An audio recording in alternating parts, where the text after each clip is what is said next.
என்னிடத்துல ரொம்ப ஆழமான ஒரு ஒரு ஒரு விசாரணை உண்டு. இந்த எல்லாரும் பேசுறாங்கல்ல, மாசம் மாசம் நீங்களும் கேட்குறீங்க, விழிப்புணர்வு என்ற சொல் வருகிறது எல்லோருக்கும். விழிப்புணர்வு பெற வேண்டும், நாம் எல்லோரும் விழிப்புணர்வு பெற வேண்டும். அப்படின்னா என்னங்க தெரியல நமக்கு. நான் போன வருஷமும் சொன்னேன், stay alert, be aware, speak up. இது அமெரிக்க நாட்டினுடைய மக்களுக்கு தந்திருக்கக்கூடிய, அரசாங்கம் தந்திருக்கக்கூடிய மந்திர சொற்கள். Be aware, stay alert, speak up. 3 சொற்கள். நீங்க இதை பாகுபாடு பண்ணி கூறு போட்டு பாருங்களேன். ஸ்டே அலர்ட், பி அவேர், எச்சரிக்கையாக இரு, விழிப்புணர்வோடு இரு. இந்த விழிப்புணர்வோடு இரு இரு இருங்கிறது எனக்கு புரியவே இல்லை. ஓஷோ ஒரு சின்ன கதை மூலமா அப்படி சொல்லிட்டு போயிட்டாருங்க. எனக்கு ரொம்ப பிடிச்சது அந்த கதை. அதை சொல்லிட்டு நான் முடிக்கிறேன். கதைதான், கதை அல்ல, கதை அல்ல. கதைகள் வடிவிலே நமக்குள்ளே செலுத்தப்படுகின்ற மருந்து, நம் நோய்க்கான மருந்து, ஔஷதம், அமுதம் என்கின்ற மருந்து. ஒரு இளைஞன் இருந்தான். இளைஞர்கள் இங்க நிறைய இருக்கிறீர்கள். ஒரு இளைஞன் இருந்தான். அவனுக்கு வயது 20-24 பயங்கர முறுக்கேறிய உடல். எப்ப பார்த்தாலும் வன்முறையிலேயே இருந்தான். சில நேரங்களில் நம்ம குழந்தைகள், ஒரு 20 வயசுக்குள்ள இருக்கிற குழந்தைகள், 25 வயசுக்குள்ள குழந்தைகளை சமாளிக்க முடியறது இல்லைங்க. அவ்வளோ வன்முறையாளர்களாக இருக்காங்க. சொல்ற பேச்சே கேட்க மாட்டேங்கிறாங்க. அவர்களை சமாளிக்கிறது ரொம்ப ஈஸிங்க. இல்ல, it is not easy. It is very simple, but it is not easy. ஈஸிங்கிறது வேற, சிம்பிள்ங்கிறது வேற. எளிமையானது, சுலபமானதல்ல. நகைச்சுவை உணர்வோடு அவர்களை தொட்டுவிட்டால் அவர்கள் விழுந்து போவார்கள். ஆனா அதுக்கு எங்க நமக்கு நேரம்? நம்ம குழந்தைன்ன உடனே நம்ம இப்படி இல்லை நிக்கிறோம், அவன் போயான்ட்டு போயிட்டே இருக்கிறான். நகைச்சுவை உணர்வோடு பெற்றோர்கள் அந்த வயது பிள்ளைகளை அணுகி பாருங்கள். இங்க பாருங்க, இந்த கதை பாருங்க, கதை தாங்க. நான் தான் சொன்னேன், இது கதை இல்லை. அவன் ரொம்ப வன்முறையாளனாக இருந்தான். ஒரு ஜப்பானிய இளைஞன், அவங்க அப்பா மன்னன்.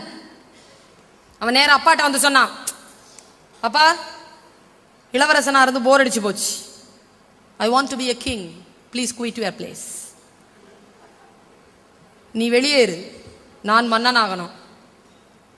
அப்பா சொன்னார், அதெல்லாம் முடியாது, உனக்கு வயசு பத்தாது. பையன் சொன்னா, இங்க பார், நம்ம பரம்பரையில அப்பாவை போட்டு தள்ளிட்டு சிம்மாசனத்தில் உட்காரது ஒன்றும் புதுசு இல்லை, யோசிச்சிக்க அப்படின்னு போயிட்டான். மன்னனுக்கு கொஞ்சம் விழிப்பு வந்துருச்சு. செஞ்சாலும் செய்வான். பேச்சுவார்த்தைக்கு கூப்பிட்டான். வா, சிம்மாசனம் ஏறணும்னு சொன்னிய? ஆமா. எப்போ வச்சுக்கலாம் பட்டாபிஷேகத்தை? ஒரு 10 நாள்ல வச்சுக்கலாமா? 10 நாள், நாளைக்கே வச்சுக்கலாமே. 10 days. என்ன பண்ண போற 10 days? நீ ஒரு ட்ரைனிங்க்கு போயிட்டு வா 10 days. நான் 10வது நாள்ல உனக்கு வச்சு. என்ன ட்ரைனிங்? என் குரு கிட்ட ஒரு 10 நாள் ட்ரைனிங்க்கு போயிட்டு வா. அதெல்லாம் முடியாது. அது முடியாதுன்னா நீ என்ன வேணாலும் பண்ணிக்க. யோசிச்சான் பையன். கொலை செஞ்சுட்டு உட்கார்றதை விட ஒரு 10 நாள் பொறுத்துக்கிட்டு உட்கார்ந்தா என்ன ட்ரைனிங் கொடுத்துட போறான் இவன் குரு. அவன் பார்த்துருக்கான் அவன் குருவை. அது தொத்தலும் பொத்தலுமா இருக்கும்.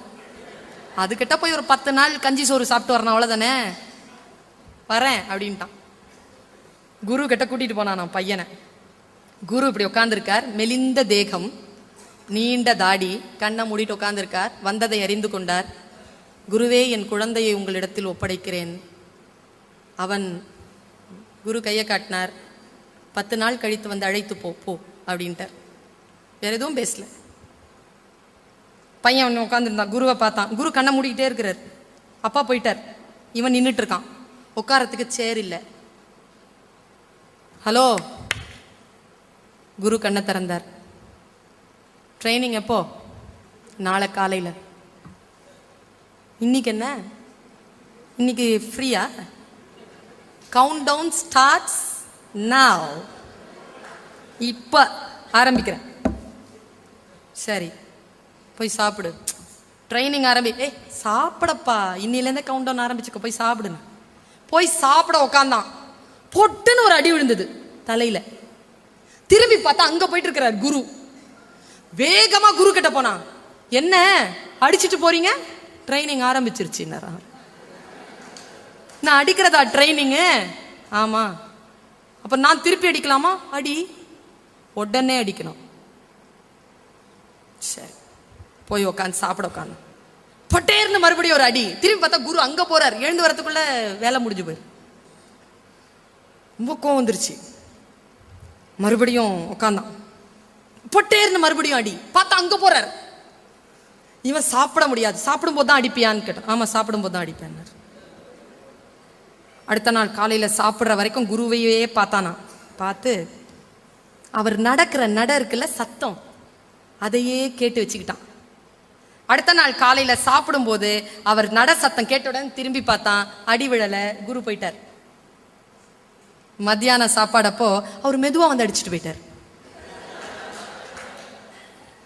நைட்டு சாப்பிட்றப்போ அவருடைய வாசனையை தெரிஞ்சுக்கிட்டான். அவருடைய உடல் ஆடையின் சரசரப்பை அறிந்து கொண்டான்.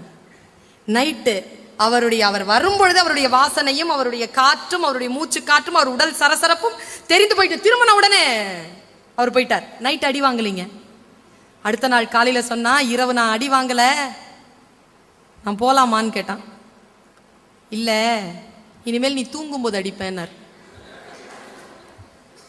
தூங்கும்போது இந்த பெற்றெடுத்த தாய்மார்களுக்கு தெரியும், இந்த குழந்தை பக்கத்துல தூங்கானா நாம தூங்க மாட்டோம், அந்த விழிப்போடையே இருப்போம். அதனால தான் ஓஷோ சொல்கிறார், பெண்மையை உணராமல் ஆண்களே உங்களுக்கு ஞானம் சாத்தியமில்லை. அவர் சொல்றார், அவர் சொன்னதுதான், நான் சொன்னதில்லை. இந்த விழிப்புணர்வோடு இருப்பது. ராத்திரியில அடி வாங்கி எந்திரிக்கிறான். இந்த மார்ஷல் ஆர்ட் கத்துக்கிறவங்க பக்கத்துல உட்காந்தாலே எந்திரிச்சு அடிப்பாங்க, பார்த்திருக்கீங்களா? இந்த கிராத்தேல இருக்கிறவங்க பக்கத்துலயே போக கூடாது. தூங்கும் போது தொட்டால எந்திரிச்சு பட்டார்னு அடிச்சுட்டு தான் எந்திரிப்பானுங்களே. விழிப்புணர்வோடு படுத்திருப்பாங்க. இவன் அந்த விழிப்புணர்வை கொண்டு வந்தாங்க. தூங்குறான், ஆனா தூங்கல. அடுத்த நாள் நைட் அடி வாங்கலைங்க. நைட் அடி வாங்கல, எவ்வளவு பெரிய விஷயம். விழிப்பு வந்துருச்சு. அவன் சொன்னா, நான் போலாமான்னு கேட்டான்.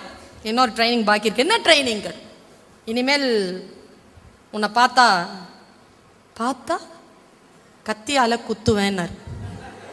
யோ, கத்தியால குத்தா செத்துருவேண்டா, சாவரத்துக்கு தானே அடிக்கிறது. அப்ப நினைச்சு பாருங்க, சாப்பிடும் போது இல்ல, எப்ப வேணாலும் கத்தி குத்து விழுவோம்னா அவன் எப்படி இருந்திருக்கணும்?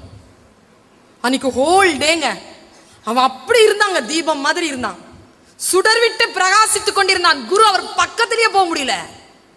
அன்றைய இரவு முழுக்க அப்படியே இருந்தான். அடுத்த நாள் கழிந்தது. அடுத்த நாள் வந்து சொன்னான், போலாமான்னு கேட்டான். ட்ரைனிங் முடிஞ்சது, ஒரே ஒரு நைட்டு மட்டும்தான் பாக்கி, இன்னைக்கு நைட் கழிஞ்சிருச்சுன்னா நீ போயிடலான்னு. என்ன சொல்லு? இனிமேல் நைட்ல தூங்கும் போது கத்தியால குத்துவேன்ட்டார். அவன் எழுந்திருச்சு ஒன்னும் சொல்லலீங்க. நல்லா ஞாபகம், வாரத்துல ஒரு நாள் வேக வைக்காத உணவை மட்டும் சாப்பிட்டு நான் வெஜிடேரியனை தவிர்த்து வாரத்துல ஒரு நாள் மட்டும் நீங்க மௌன விரதத்தோடையும் வெஜிடேரியன் ஃபுட்டோடையும் இருந்தீங்கன்னா நீங்க மனசுல என்ன நினைக்கிறீங்கிறது மூஞ்சில தெரியாது.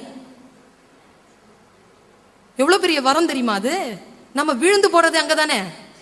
மூஞ்சிய பார்த்து கண்டுபிடிச்சிடறாங்களே இது யாருன்னு. அவன் முக குறிப்பை காட்டல, 4 நாள் அவன் பட்டினியா இருக்கிறான். முக குறிப்பை காட்டல, மனசுல நினைச்சிட்டான். என்ன சொன்ன? கத்தியால குத்துவியா? தூங்கும் போதா? அம்மாவனே, இன்னைக்கு நீ தூங்குடி, உன்னை குத்திட்டு நான் போறேன். இது என்ன பெரிய ட்ரைனிங்கா? தூங்கும் போது கத்தியால குத்துறேங்கிறது. இதுக்கு நான் சரின்னு வேற சொல்லணுமா? அப்பன் செஞ்ச சதியா இது? நீ இன்னைக்கு உயிரோட இல்லடி அப்படின்னு மனசுல நினைச்சிட்டு அப்படியே அவரை பார்த்துட்டே இருக்கிறான். இவன் நினைச்சானோ இல்லையோ, குரு வந்து நெஞ்சில உட்காந்துட்டார். உனக்கு எவ்வளவு கொழுப்பு இருந்தா நான் தூங்கும் போது என்ன கத்தியால குத்திட்டு போவேன்னு நீ நினைப்ப அப்படின்ட்டாரு. அப்பொழுது காலில் விழுந்தானாம் இளைஞன். குருவே, நான் மனசுல நினைச்சது உனக்கு எப்படி தெரியும்னு. குரு சொன்னார், விழிப்புணர்வோடு இருத்தல் என்பது உன் பக்கத்தில் யார் வருகிறார்கள் போகிறார்கள் என்பது மட்டுமல்ல, உன் முன்னால் நிற்கின்றவர்களுடைய மன ஓட்டத்தையும் வாசிப்பதுதான் விழிப்புணர்வு என்பது. அதை நீ புரிந்து கொண்டால் வாழ்க்கையில் நீ ராஜனாவதற்கான தகுதி உனக்கு இருக்கிறது என்ற அர்த்தம் என்று சொன்னார். நாம் அத்தகைய விழிப்புணர்வுக்கு செல்ல வேண்டும் என்றால் சில பல விஷயங்களில் வெளிச்சத்தை நம்முடைய ஆத்மாவோடு நாம் பாய்ச்ச தெரிந்திருக்க வேண்டும். என் சொல்லை நான் முதலில் தேடினேன், பிறகுதான் அறிந்தேன். அந்த சொல்லை சொல்லால் பின்பற்றி உங்களுக்கு சில சொற்களின் மூலமாக விளக்கத்தை தந்திருக்கிறேன். அதில் உட்பொருளாக நான் என்ன சொன்னேனோ, வல்ல இறைவன் அதற்கான பொருளை உங்களுடைய மனங்களில் விதைக்க வேண்டும் என்கின்ற இறை வேட்கையோடு உங்கள் அத்துணை பேரையும் மீண்டும் சந்திக்கும் வரத்தை இறைவனிடத்தில் கேட்டு வாய்ப்புக்கு நன்றி சொல்லி அமர்கிறேன்.